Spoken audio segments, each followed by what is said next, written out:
donc le thème de ce soir, c'est permaculture et transition vers de nouveaux récits. Et on avait envie d'aborder ce sujet par le prisme de la longue histoire d'Homo sapiens et mettre en parallèle la courte histoire de la permaculture pour vous présenter en fait ce que c'est la permaculture et finalement ce que notre chemin à Sarah et à moi-même sur comment on a intégré ce chemin de la permaculture. Et donc là, on va vous faire voyager dans le temps et un petit peu dans l'espace. Et on va remonter il y a très longtemps. On va commencer il y a 6 millions d'années. Finalement, il y a 6 millions d'années, c'est le dernier ancêtre commun qu'on ait avec les chimpanzés. Voilà, donc tout ça pour dire, finalement, on fait partie du vivant et on a des ancêtres communs avec les chimpanzés, même si ça remonte il y a très longtemps. Et après, on va faire un bond en avant, on va partir plutôt il y a 70 000 ans. Ce qui fait encore très loin. Mais moi, il y a quelque chose qui m'avait marqué, vous allez voir pourquoi on a intégré dans cette histoire de la permaculture. C'est qu'il y a 70 000 ans, en fait, il y a ce que les historiens appellent la révolution cognitive. C'est-à-dire que, à partir de ce moment-là, alors grosso modo, 70 000 ans, en fait, ils ont constaté que l'homme, en tout cas Homo sapiens, a été capable de raconter des récits. Et c'est grâce à cette faculté qu'on a à se raconter des récits que finalement on est aujourd'hui à ce développement de l'humain et d'Homo sapiens notamment. Voilà, donc c'était quelque chose qui, en tout cas moi c'est quelque chose qui m'a beaucoup marqué cette date, et de me dire que en fait c'est ça qui fait qu'on a une société telle qu'elle est aujourd'hui, c'est cette capacité à nous raconter des histoires. Voilà, donc là on va faire un bond et effectivement vous avez parlé des chasseurs-cueilleurs. Des cueilleurs-chasseurs, dans un sens ou dans l'autre, effectivement. Voilà, donc on a vécu quand même pendant très longtemps, je dis on en tant qu'Homo sapiens, je fais partie de l'espèce Homo sapiens, on a vécu très longtemps en tant que chasseurs-cueilleurs, donc vraiment complètement intégrés à la nature. Finalement, notre survie dépendait de ce qu'il y avait autour de nous. Et les chasseurs-cueilleurs, pour nous, ils ont eu une façon de vivre qu'on peut appeler éco. Éco, ça vient du grec oikos, c'est la maison. En fait, où l'humain est complètement intégré au vivant. Il n'y a pas l'un qui est au-dessus de l'autre. Voilà. Donc on va avancer. Puis qu'est-ce qui se passe à un moment là ? On a mis vers 7500, il y a 7500 ans, mais ça peut être à partir de 10 000, c'est pas complètement figé, c'est graduel. Sédentarisation. L'agriculture. De pierre. Voilà, l'agriculture, effectivement. Donc en fait, l'agriculture, la découverte qu'a fait Homo sapiens de sa capacité en fait à produire des choses localement et à élever des animaux, a fait qu'il s'est sédentarisé, alors progressivement, tout ça arrive petit à petit, il n'y a pas une date figée. Voilà, mais du coup, plus il va développer les techniques, plus il va se sédentariser. Donc, ce qui est assez intéressant, c'est que là, on peut déjà voir un début finalement de hiérarchisation presque on va dire l'attitude d'Homo sapiens, c'est-à-dire que on commence à avoir l'élevage, c'est un peu moi le chef, et puis voilà, je vous élève pour me nourrir. Ok, là on va faire un gros bond en avant et on va arriver en 1850. Sachant que tout ça c'est évolutif, en Homo sapiens, on est de plus en plus nombreux sur Terre, on a bien colonisé tous les continents. Voilà, donc on arrive en 1850. Effectivement, c'est la révolution industrielle. Et alors ça, c'est finalement un grand pas en avant pour Homo sapiens. C'est-à-dire que maintenant, on a plein de choses en fait très, très facilement. Très facilement. Et d'ailleurs, il y a eu un moment où on a eu des esclaves humains. Là, on peut parler aussi d'esclaves énergétiques. Si vous avez en tête cette notion d'esclave énergétique. Il y a un monsieur qui s'appelle Jean-Marc Jancovici qui en parle beaucoup. Alors, c'est pas lui qui a inventé ce concept, mais en tout cas, lui, il estime qu'un Français a besoin de 500 à 600 esclaves énergétiques 24 heures sur 24. Voilà, donc c'est-à-dire quand nous, on appuie sur un bouton, finalement, si on devait remplacer ça par des humains, il faudrait quand même beaucoup d'humains. Et ce qui m'amène un peu à la position d'Homo sapiens actuellement, en tout cas, pareil, c'est notre façon de voir les choses, cette position un peu égo, où c'est moi, où je me place un peu au-dessus du reste du vivant. C'est pour la petite anecdote, en tout cas, nous, c'est quelque chose qui nous paraît En tout cas, c'est quelque chose qu'on a voulu vous représenter là parce que ça nous paraît, en tout cas, important pour la suite de l'histoire aussi, c'est comment on se positionne par rapport aux vivants. Je vais laisser la place à Sarah pour la suite. Mais du coup, moi, je raccroche un peu à cette révolution industrielle, là, la mécanisation à tout va, c'est chouette, on a découvert les ressources fossiles, on construit plein de machines, c'est l'emballement, c'est les 30 glorieuses après. Mais du coup, ce qui se passe, c'est que ça a lieu un peu partout dans le monde, à différents endroits, et notamment dans les pays développés, qui se développent le plus. Donc là, on va voyager un peu dans le monde et puis essayer d'aller rencontrer des personnes inspirantes. Du coup, la première personne qu'on va aller voir, elle se situe ici, au Japon. Au Japon, vous en avez peut-être déjà entendu parler pour certains. Il y a une personne qui s'appelle Masanobu Fukuoka. Et donc lui, pour moi, il est très inspirant. En fait, c'est un microbiologiste spécialisé en plus dans les phytopathologies, donc dans les maladies des plantes. Donc c'est son travail au quotidien et plus ça va et moins il se reconnaît un peu dans cette agriculture chimique, scientifique. Et donc il démissionne de son travail de microbiologiste et il retourne dans la ferme de son père. Et dans la ferme de son père, il va laisser libre cours un peu à son feeling d'agriculture tel qu'il le conçoit lui. Et du coup, il va donner naissance un peu à l'agriculture naturelle. Du coup, il va observer plein de choses, il va passer beaucoup de temps à apprendre et à observer ce qui se passe dans la ferme de son père pour vraiment agir avec la nature et non contre. Et donc petit à petit, il va faire plein d'essais sur sa ferme et petit à petit, ça va commencer à se savoir autour de lui que son sol est très fertile, que le rendement de ses récoltes sont vraiment plus élevés que ce qu'ils arrivent à produire dans le reste du Japon avec l'agriculture plus conventionnelle. Et donc il y a des gens qui vont commencer à venir dans sa ferme, s'inspirer, passer du temps, voir comment il fait et aussi son rapport à la nature. Et donc, de plus en plus, il va faire des conférences, il y a des gens de l'étranger même qui vont venir. Enfin, ça va être quelqu'un de très inspirant. Et il a écrit en 1975 un livre qui s'appelle La Révolution d'un seul brin de paille. Peut-être certains parmi vous l'ont lu. Je trouve que c'est un livre qui m'a quand même bien inspirée. En fait, c'est un mix entre la philosophie justement de Masanobu Fukuoka sur son lien avec la nature. Et il y a aussi des passages très techniques, entre guillemets, sur son agriculture et ce qu'il a observé, ce qu'il met en place. Et voilà, je l'ai lu à différents moments et selon aussi mon état d'esprit du moment, il m'a parlé différemment, donc plutôt de l'aspect philosophie et parfois plutôt l'aspect technique sur l'agriculture. Donc voilà, lui il est très... On s'en rappellera tout à l'heure, mais il a inspiré pas mal de monde dans ce cheminement de l'agriculture naturelle qui, finalement, commence un peu à rejeter aussi les effets de cette industrialisation. Donc lui, il est né en 1913, il est mort en 2008, et il a écrit ce livre en 1975, où il a fait pas mal de conférences et tout ça. Et justement, dans ces années 70, là, on arrive à une date qui est assez importante pour le monde. 1973. Choc pétrolier. Choc pétrolier, ouais, ça parle à tout le monde. Qu'est-ce que c'était ce choc pétrolier ?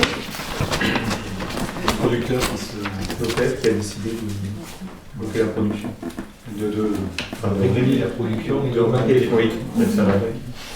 D'arrêter d'être les servants des pays industrialisés et de prendre le pouvoir. En fait. Ouais.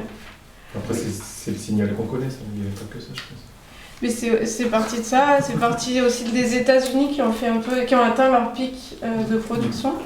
En fait, ils ont fait l'état de leurs réserves et ils ont dit là, on a découvert et on pense qu'on est pas mal là, on a découvert tout ce qu'il y avait à découvrir et donc du coup, ça fait monter le prix du baril. En un an, ça passe de $50 à 11 ou 12 $, ça s'est multiplié par 4. J'avais envie de vous lire quelque chose de Nixon qui, en 1973, là, quand il y a ce choc pétrolier, qui parle à son peuple aux États-Unis, qui dit « Notre demande en énergie a crû si vite qu'elle dépasse désormais notre approvisionnement disponible. Et au rythme de notre croissance actuelle, elle aura presque doublé par rapport à ce qu'elle était en 1970. Dans les quelques années qui viennent, il nous faut accepter la possibilité de pénurie d'énergie sporadique et une certaine hausse du prix de l'énergie. La production intérieure disponible de pétrole n'est désormais plus capable d'en suivre la demande. » Et qu'est-ce qui se passe en 1973 ? On va continuer notre petit voyage en Australie. Et là, on va aller voir les fondateurs de la permaculture. Du coup, voilà, on arrive un peu aux deux pères fondateurs de la permaculture. En fait, Bill Mollison, c'est un Australien, il habite à la campagne, il a pas trop envie de faire des études, il fait plein de petits boulots, marin, pêcheur, menuisier, forestier, il teste plein de choses lui-même et ça lui permet aussi d'observer le monde dans lequel il vit. Et quand même à 25 ans, il se dit j'aime quand même vraiment bien la nature, j'ai envie de passer un diplôme dans l'environnement. Et il devient lui aussi biologiste et professeur. Et en 70, là, dans ces années-là, il vient juste d'avoir son diplôme et d'intégrer l'université. Et il y a ce choc pétrolier. Et donc vraiment pour lui, ce choc pétrolier, ça lui fait prendre conscience que tout le monde tel qu'il est aujourd'hui, ça va vraiment devenir compliqué. Et surtout d'un point de vue de l'agriculture. Donc au départ, il se dit notre agriculture elle utilise beaucoup de pétrole dans les tracteurs, dans les pesticides, dans les engrais. Et donc avec son étudiant David Dahlgren, il crée ce concept de permaculture. Pour eux au début c'est permanente agriculture. Donc c'est un peu focalisé sur l'agriculture, mais très vite, dans leurs recherches, vu qu'ils sont à l'université, justement, c'est un peu le lien avec les peuples racines, les peuples premiers dont on a parlé au début, c'est qu'eux, ils vont aller étudier comment... Ils vont aller s'inspirer de Masanobu, de l'agriculture naturelle, des peuples premiers, comment on vivait avant finalement cette révolution industrielle et comment on se nourrissait, comment on pourrait revenir plutôt à ce type d'agriculture-là et à ces façons de vivre. Donc ils vont tester des choses aussi sur leur lieu de vie, ils vont tester énormément de choses qu'ils vont documenter. Alors Bill Mollison, il a écrit 2 gros pavés qui s'appellent Permaculture 1 et Permaculture 2. C'est sympa aussi parce qu'il y a un peu les solutions concrètes de ce qu'ils ont testé. Et sinon, il a résumé les 2 bouquins. Il a écrit aussi un livre qui s'appelle Introduction à la permaculture, qui est un peu plus facile à lire. Et du coup, il est quand même reconnu comme le fondateur de la permaculture. Et ils se sont dit, mais nous, on habite en Australie, des solutions qu'on va avoir mis en place, nous, à notre échelle, les plantes qu'on connaît en Australie, c'est pas forcément la même chose en Afrique, en Europe. Et du coup, ça va aussi les pousser à ce concept de permaculture, le rendre un peu plus général, on peut dire. Donc, ils vont créer une éthique de la permaculture, qui a 3 piliers, prendre soin de la terre, prendre soin de l'humain et partager équitablement, et des principes, ainsi qu'une méthode qui pourrait être appliquée partout dans le monde pour concevoir des lieux de vie résilients. Et donc finalement, c'est un peu la définition qu'on a. C'est quoi la permaculture ? Finalement, la définition courte qu'il donne, Bill Mollison, c'est une méthode de conception destinée à la création d'environnements humains soutenables. C'est une façon de vivre en imitant la nature. En fait, finalement, c'est assez difficile de résumer la permaculture, mais moi, ce que j'aime bien dans cette définition-là, c'est que, quel que soit l'endroit du monde où on est, on peut appliquer cette méthode-là, et que ce soit des matériaux de construction, des plantes, et elle s'adapte à tous les endroits où on peut être sur la planète pour vivre en harmonie avec la planète et retrouver un petit peu cette place d'éco. Et du coup, dans cette idée d'élargir un petit peu cette méthode et qu'elle puisse être applicable un peu partout dans le monde. Et surtout, là, maintenant, ils sont plus dans permaculture, c'est entre guillemets juste l'agriculture. Ils se sont dit, c'est vraiment tout notre mode de vie. Finalement, tout notre mode de vie utilise du pétrole. Et donc, ils ont élargi ça. Et maintenant, permaculture, c'est permanente culture, la culture de la permanence. Et ils ont créé cette fleur. En fait, c'est la fleur de la permaculture. Ils ont résumé un peu dans chaque pétale. Donc au centre, il y a l'éthique dont on a parlé et les principes qu'ils ont définis. Et après, finalement, même en France, on connaît beaucoup la permaculture sur le jardinage, les techniques de jardinage. Et donc il y a bien sûr un pétale sur ce soin à la terre et à la nature. Donc c'est là où ils avaient retrouvé faire son potager selon les techniques de la permaculture, le sol vivant, les plantes. En tout cas, tout ce qui est trait à la terre, ça va être dans ce pétale-là. Mais ce qu'ils ont vraiment aussi dit, c'est que finalement, il y a nos habitats aussi. Il y a énormément de choses qu'on peut, en tant que permaculteur, se dire quelle taille j'ai besoin pour mon habitat, comment il est construit, est-ce que je vais utiliser, si je dois le construire, des matériaux neufs, recyclés, est-ce qu'ils sont locaux. Enfin, il y a plein de questions qu'on peut. Est-ce qu'il est bien orienté, comment je l'intègre dans l'environnement. Donc d'apprendre à observer un petit peu le paysage pour savoir comment on a envie d'habiter dans ce paysage-là. Donc il y a des choses sur l'habitat, il y a des choses sur outils et technologies. Et j'avais aussi envie sur le low-tech de parler, peut-être vous connaissez, de Corentin, de Nomades des mers et du low-tech lab. Corentin, lui, c'est un ingénieur. Après ses études, il est parti en tour du monde avec un voilier pour découvrir les innovations un peu low-tech partout dans le monde et pouvoir les tester. Et après les diffuser et promouvoir un petit peu d'autres technologies. Il y a tout un pétale qui est sur l'enseignement et culture. Ça, je trouve ça intéressant parce que sur l'enseignement, c'est aussi se dire, finalement, dans les années qui arrivent, dans le monde qui nous attend, quel savoir-faire, quel savoir-être, qu'est-ce qu'on va avoir besoin et qu'est-ce qu'on a envie de transmettre aux gens autour de nous, à nos enfants. Et donc toutes ces interrogations quand même sur l'enseignement, ce qu'on a envie d'apprendre. Et sur la culture aussi, quelle est la culture à côté de chez nous ou qui n'y est pas, et qu'est-ce qu'on peut aussi mettre en place si on a envie qu'il y ait ça. Enfin, il y a plein de choses aussi qu'on peut mettre en place sur ce pétale. Il y a aussi santé et bien-être, bien sûr. Ça, à chacun de définir ce qui est pour lui le bien-être et puis de mettre en place des choses, ou en tout cas, il y a plein de choses qui existent ici. Il y a un pétale qu'on aime bien avec Perrine, c'est finance et économie. Parce qu'il y a plein de choses à dire sur la finance éthique ou non éthique et sur l'économie, comme on a parlé d'adresse avec l'économie sociale et solidaire et aussi l'économie circulaire. Enfin, il y a plein de choses dans ce pétale-là. Il y a les monnaies locales, la monnaie libre comme le June, enfin, il y a énormément de choses. Donc ça, c'est chouette aussi. La permaculture, elle propose plein de choses différentes, d'autres outils. Il y a plein de choses qui existent. Et il y a après aussi, alors ça, moi j'aime bien finir par celui-là parce qu'en permaculture, ce qui me tient beaucoup à cœur, c'est les projets collectifs. Et je trouve en collectif, chacun, c'est vraiment très puissant ce qu'on peut faire. Chacun amène ses compétences, sa motivation. Enfin, on fait vraiment de chouettes projets. Et du coup, on est quand même un collectif. Et dans ce projet collectif, il y a souvent une gouvernance partagée ou des outils pour faire en collectif.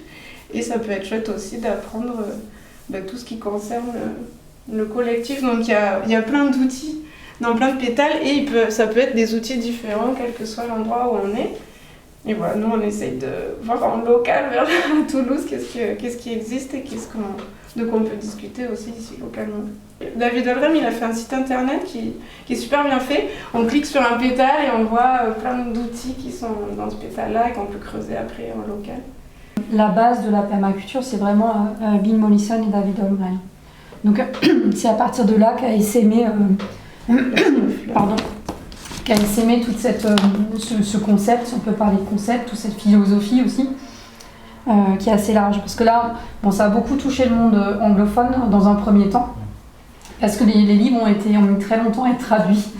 Et en fait, qui c'est qui l'a importé en France? C'est une personne qui s'appelle Emilia Azalip, qui elle l'a importé en France. Donc elle a lu les livres de David Olmgren et Bill Mollison, elle a lu le livre de Masanobu Fukuoka, et elle s'en est inspirée, mais pour l'appliquer au jardin et à l'agriculture. Et c'est pour ça qu'en France, on fait beaucoup le lien entre permaculture et jardin. Elle s'en est inspirée pour mettre en place des techniques de culture de la terre. Et d'ailleurs, elle a écrit un livre qui s'appelle L'agriculture synergique. Voilà, donc elle, c'est vraiment sur une méthodologie, sur des techniques de travail du sol, de non-travail du sol, qu'elle a appliquées. Et c'est vrai que c'est pour ça qu'en France, en fait, la permaculture est connue pour ses buts, pour des techniques de ce type. Oui, donc on est dans la France dans les années 80.